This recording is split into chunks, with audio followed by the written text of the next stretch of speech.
Hello and welcome back to Unbiased Magic Reviews. Today I'm going to be reviewing the Boundless DVD set by Dani DaOrtiz.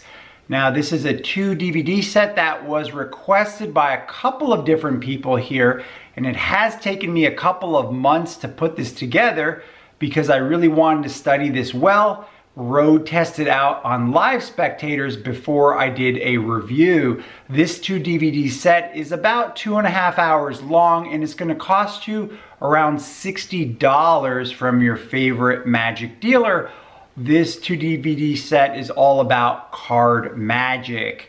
As you probably know, if you're a fan of Dani DaOrtiz's magic, then you know that he primarily specializes in card magic. Let's take a look at the trailer real quick.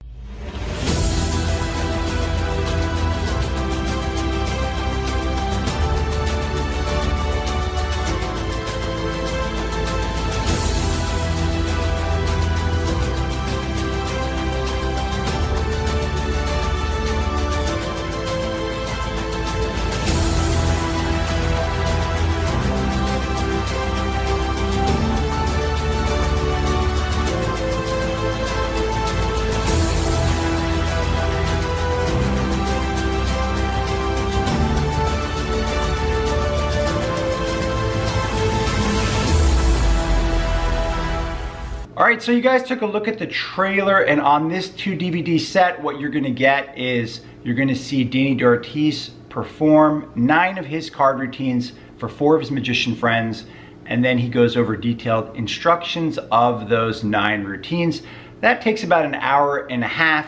You're gonna see a wide variety of card plots, everything from the open prediction plot, location type effects, coincidence type effects. There's a reverse sandwich effect.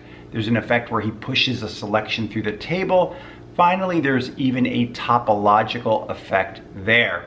The other DVD is more about psychology. He gives you some utility items, and that's about an hour long, and I'm gonna go over that in detail for you guys. So my initial impression after studying this DVD set, after performing this for people for the past couple of months, is I thought it was pretty good. I probably will continue to perform maybe 2 out of the 9 routines for people. I actually liked the second DVD more than the first one. I thought that the utility items were even more useful, and I'm gonna get into that in detail. I do think that this DVD set was overpriced. I think they should have probably only charged $30 for this. I would actually recommend that you wait and try to just get this secondhand from somebody else that already has it and not shell out $60 for this, because I don't think you're gonna get a lot for your $60 overall. So I'm gonna go over some of the things that you're probably wondering about this and just give you an idea of some of the routines on this DVD set. In terms of difficulty, you're gonna find that some of the routines are extremely simple, almost self-working, and some of them are very sleight intensive, where you have to lap a card or you have to do some sleight of hand right under the nose of the spectator when they're watching you in that moment. So the difficulty really ranges from absolute beginner to like advanced or expert levels, but I'll tell you about that. In terms of the routines themselves, 6 of them are completely impromptu from a shuffled deck in use. 3 of them require an extensive setup. 3 of the routines, you have to be seated at a table to perform them, because either you have to hold out a card or you have to lap a card. But there are various routines that you probably really need to be at a table, because you have to have the spectator either count cards under the table or count to a card and look at it under the table. There are also a couple of routines that you need to have more than 1 spectator to perform for. So let's get into the routines so I can give you guys an idea of some of the routines, and I'm gonna demo a few of them for you as well. So the first routine on there that you probably are gonna like is called One More Open Prediction, and this is like a 2-phase open prediction type effect, where the first phase kind of sets up the open prediction. And I really like the presentation of One More. You can actually watch a full uncut performance of this routine on Dani DaOrtiz's YouTube channel if you are interested, and I will leave a link in the description here for you guys. I really like the routine, and I think that it fooled the people that I showed it to, the lay people that I showed it to. It's extremely easy to perform, and I think you're gonna like that one quite a bit. The second routine is called Coincidence, and that's a routine where you give a spectator half of the deck. They think of a number, you think of a number, you both count down to your number, and you memorize a card. Then you both shuffle your halves, and you have somebody turn your card that you're thinking of face up. In continuation, you take their half of the deck and yours, and you start dealing the cards face up simultaneously. When you get to your selection, which is already face up, amazingly, it's in the exact same spot as the spectators. So that effect is extremely easy to perform, and it really relies more on psychology, and I think that's a routine that probably a lot of people will like as well. The next routine is called the middle card, and this was my favorite routine out of the 9 routines. This is a reverse sandwich effect. I'm gonna demo it for you guys so you can see what it looks like. I will just tell you that the one thing I didn't like about it was I didn't like that you have to do a slight right under the nose of the spectator while they're watching you with the sandwich in your hand. So I've changed the handling just slightly to just eliminate that so it looks a little bit cleaner. But that being said, I enjoyed this routine the most, and I got the biggest reactions from this routine because it's quick, super easy to understand, and it's very visual. So let's take a look at it so you can see what it looks like. So here's a quick demo for the middle card. I really like this routine, but what I really didn't like was I didn't like the display sequence of the sandwich that Dani DaOrtiz uses. He does a slight there, and I don't think it's fooling because at that point in time, you have all eyes burning your hands. So I'm gonna use the 2 jokers. You can use whatever pair you want. I'm gonna show you my own handling of his effect. It virtually looks the same. You have the spectator shuffle the deck. When they're done, you're gonna dribble the cards and have them say stop wherever they like to make a selection. You show them their card that they stopped you at. You tell them, remember that card. You're gonna leave it out there. You explain to the spectators that we're gonna leave their card sandwiched between the 2 face-up jokers. In this way, what we're really doing is we're actually isolating their card in between the 2 jokers. You tell the spectator, hold out your hand because I want you to hold on to the sandwich, and then you have them cut the deck wherever they want. They put the sandwich back into the deck. You tell them to concentrate on their card, and all you're gonna do is you're just gonna give the deck 1 cut, and then spread the deck, and you're gonna show them that now there's no card in between the jokers. Of course, they're gonna jump to the conclusion that this card must be, of course, their selection, and it is. And that's the effect. Very visual, very fast, and gets really big reactions. This definitely was my favorite effect out of the 9, and you can see why. All right, the next routine is called Wow Prediction, and this was the only routine that required 2 decks where you make a prediction right in front of the spectators, they make a selection, and then it looks like you messed up, but in fact you actually have predicted ahead of time the total outcome of it. Some people may like it. I actually didn't like it because it uses 2 decks and it does have an extensive setup, and I felt that the punchline was like, okay. So that's another effect you're gonna find on there. Continuing onward, the next routine is called Imaginary Dice 2. This is an effect that you need to perform for 2 spectators, and this is actually his second version of the effect that he calls Imaginary Dice. You can find his first Imaginary Dice routine on some notes that he put out called Jugueteando, but here you're gonna have 1 spectator cut off a bunch of cards and count them under the table. You're gonna have another spectator just think of a number, and they're gonna count down to that number and memorize a card. Then they put the cards all back together, they cut the cards, you ask each person for the number that they're thinking of, and you put them together as if they were 2 dice. You have another spectator count down to this new number that you've made by adding the individual numbers together, and you find the selection there. It's very quick. It's very easy to perform, and I can see how a lot of people would like it because it's like the type of impromptu effect that you can do for a group of people. You have multiple spectators involved. I did like that one. The next routine was called Hobsons ER, and this was probably the easiest routine on there to perform. I'm going to demo it for you guys so you can see what it looks like. And he says that this is based on one of Hobsons ER's card problems. Well, I'm actually a big fan of Hobsons ER's card problems, and if you are interested to track those down, if you have Carl Fulv's Epilogue magazine, then if you can get your hands on issues 9, 10, and 11, he describes Hobsons ER's card problems. The reality is that Dani DaOrtiz's routine here is actually a lot different from Hobsons ER's card problem number 8, which is what this one is based on. I'm going to read to you guys what Hobsons ER's card problem number 8 is here, and then I'm going to show you the effect in my own hands that Dani DaOrtiz came up with. But card problem number 8 is called Strange Coincidence. A number of cards are cut from the deck. 2 cards are then chosen from the balance of the pack, and the values are added together. The total is equal to the number of cards that were cut from the deck. That is card problem number 8.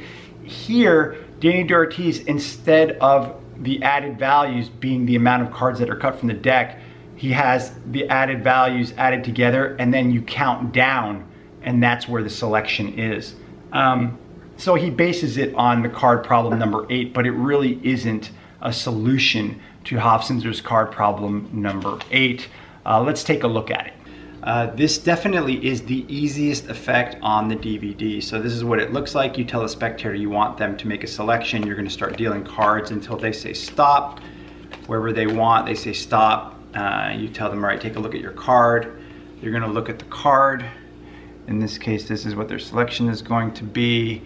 You return the card to the pack, and then at this point you're going to have somebody cut the deck. So you say to somebody, look, I want you to cut the deck.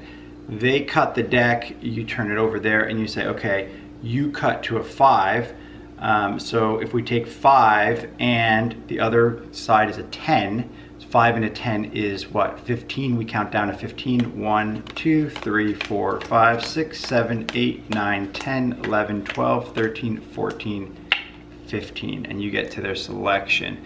That is exactly how it's taught on the DVD, and as you can see, it's a very straightforward, simple effect. Personally, I got actually mixed reactions from it. Some people were not really even that amazed by it or impressed by it. Honestly, it's probably not something that I would probably use myself, but just to give you guys an idea of what the easiest effect on the DVD looks like. Next up, we have another open prediction effect that he calls Open Prediction Direct, and this is probably the most difficult effect on the DVD because you have to be able to lap a card and do a switch in the moment when the heat is on. It's very angle sensitive. You may or may not like that effect. It's very quick and it does look impossible. Next up is an effect called the Magic Sum, where you have a person think of a number, they count down to that number and look at a card after the deck has been shuffled.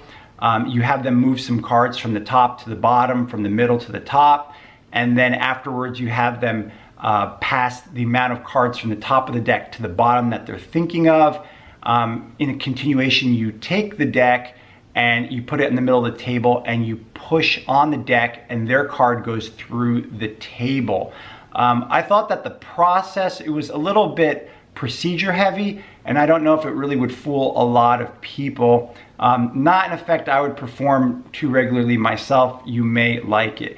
Finally, the last effect on there is called the phone code. This is a topological type effect. It did involve a heavy setup. I didn't really like it at all. You guys might want to check that out if you like it, but it's not an effect that I would ever perform. Again, very procedure heavy and required a heavy setup. So that's what you're going to expect to find on the first DVD. All right, so on the second DVD, it's more about a discussion of psychology. He gives you a bunch of utility items. I thought the most valuable part there was his discussion on maintaining a separation of red cards and black cards when doing the out of this world type effect. He gives you a bunch of different ideas how you can shuffle a deck that's already separated in red and black and still maintain the red and black orientation of the deck. The most useful item on this DVD was he goes over Leonard Green's 1-2 separation, and he does give you a very small effect that you can use to get into that. I thought that was extremely useful, probably the most useful thing that you're gonna get on both of these DVDs, because if you're into out of this world type effects like I am, then you're gonna use this all the time, especially if you're not familiar with Leonard Green's 1-2 separation. That being said, if you are interested in that, I would recommend you just hunt down Leonard Green's 1-2 separation and don't even bother with this DVD set, because the reality is it's not worth 60 bucks. That's the truth of it all. But you will get that on this DVD set. He does give you a couple of very simple but deceptive card controls that don't require any heavy sleight of hand. Instead, they rely more on psychology. I think a lot of people would like that. He goes into a discussion of how to use key cards in an effective way. I thought that was very useful too. He gives you a false count there, which I would never use, but again, some people may like that. He also goes over Hobsons ER, which you've probably seen on a million DVDs at this time. So that's pretty much what you're gonna find on the second DVD, and I thought that the material on the second DVD for the most part was probably even more useful than the card routines, because out of those 9 card routines, the only ones that I probably will continue to use myself is one more open prediction, the middle card, which was the reverse sandwich effect, and then imaginary dice 2. Those are probably the only 3 effects I will continue to use, and as you can see, those are like the most memorable effects, because when I tried experimenting and performing these for people, those were the effects that I got the biggest reactions from. Those were the effects I continued to perform more frequently than all the other ones, just based on the reactions that I got from the people that I performed for. And that is probably the reason why it's taken me so long to make this review for you guys, because I actually road test the material out, so that way I can give you guys an honest review, so I can tell you really how people are gonna react to these routines and stuff. So there's a lot of material on this 2 DVD set, and I've tried to touch on a little bit of everything to give you guys a good idea of what you can expect to get if you really want to spend $60 on this. Like I said earlier, I would recommend that you just pick this up secondhand if you can find somebody selling this used on eBay, just because I don't really think it was worth the $60. There are various routines there that require lapping. You have to be seated at a table that you're probably not gonna like that overall. So it looks really good on camera, but in real life, it's not always easy to be able to sit down at a table to perform for people. I like card routines where you can perform them standing right up in front of somebody, and there are not that many routines here that you can do just like that overall. So there's a lot of positives and negatives on this 2 DVD set, as you guys can see. If there are any questions that you have about this set, just leave them below and I'll try to answer them for you. I hope that I've answered the questions that you probably have about this 2 DVD set and given you an idea of what you can expect to get. Thanks guys for requesting this review. I hope that you found this useful, and thanks for tuning into my reviews. I'll see you guys on the next review.